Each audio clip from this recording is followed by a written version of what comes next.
నమస్కారం. TV6 news వార్తలకు స్వాగతం. ముందుగా వార్తల్లోని ముఖ్యాంశాలు.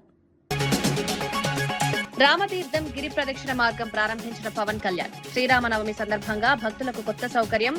3.7 కిలోమీటర్ల మార్గంతో భక్తులకు సౌలభ్యం. పర్యాటకాభివృద్ధికి దోహదం చేసే కొత్త మార్గం ప్రారంభం.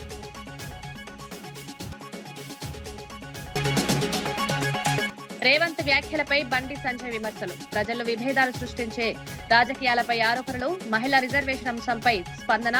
విభజన రాజకీయాలు మానుకోవాలని సూచన.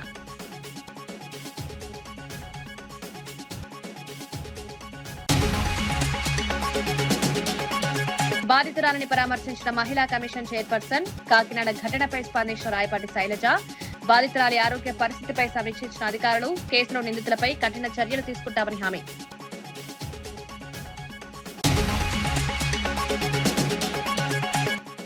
విశాఖ సముద్ర తీరంలో సన్కేఫ్ ప్రారంభించిన సిపి బాక్షి. అరకు కాఫీ రైతులకు ప్రోత్సాహంగా సన్కేఫ్ ఏర్పాటు.